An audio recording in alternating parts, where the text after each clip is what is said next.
اسی لیے محاورات عرب میں ان کا ایک محاورہ ہے کہ زینت الجبال اللحا وزینت الرجال اللحا وزینت النساء الحیا.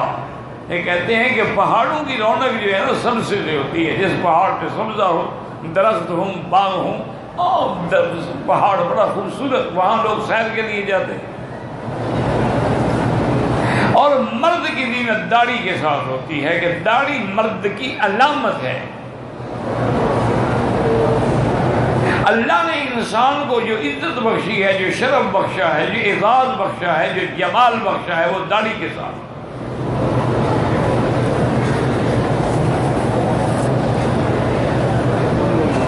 تو وہ کہتے ہیں کہ مرد کی زینت جو ہے وہ داڑھی ہے.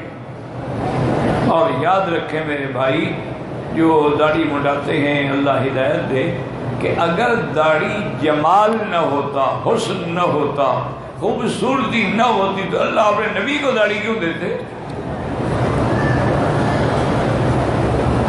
اور 1,00,000 یا جتنے بھی انبیاء گزرے ہیں سب کی داڑھی. اور فرنچ کٹ بھی نہیں داڑھی کے مشین سے نکال لی اور داڑھی رکھی ہوئی ہے میں نے نہیں. لا تاخذ بلحیتی ولا براسی.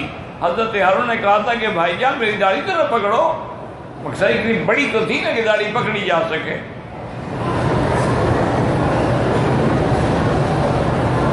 مرد کی زینت ہی داڑھی ہے. اسی لیے آپ دیکھیں نا کہ عورت کو داڑھی نہیں ہوتی کہ اس میں اللہ نے وہ مردانہ صفات نہیں رکھی ہیں جو مردانگی کی علامت ہیں. اسی طرح آپ دیکھیں کہ جتنے یہ خسرے ہوتے ہیں، خسرے کہتے ہیں آپ ان کو، خنسا مشکل بھی کہتے ہیں، ہیجڑے بھی کہتے ہیں، ان کی بھی داڑھی نہیں ہوتی. داڑھی تو علامت ہی مرد کی ہے. نہ مرد کی کہاں سے داڑھی آئے گی؟ اور اس کا قوت رجولیت سے تعلق ہے. جن کی داڑھی محفوظ ہے ان کی قوت بھی محفوظ ہے. اور انہوں نے فرمایا کہ وہ زینت النساء الحیا، اور عورت کی زینت حیا میں ہے. وہ میک اپ میں نہیں، وہ سنگار میں نہیں، وہ عریانی میں نہیں، وہ بے حیائی میں نہیں، وہ کلبوں میں آ کر ڈانس کرنے سے نہیں، وہ شراب کے جام لڑکھانے سے نہیں، حیا سے.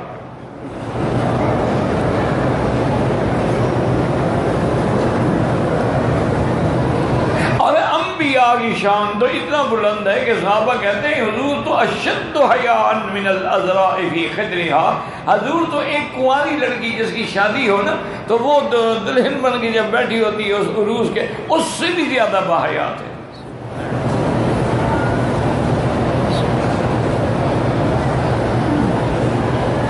یہ پرانے دور کی باتیں ہیں. اب تو نہ گھونگھٹ کی ضرورت پڑتی ہے، وہ تو شادی سے پہلے ان کی آپس میں اچھی خاصی بے تکلفی ہو جاتی ہے.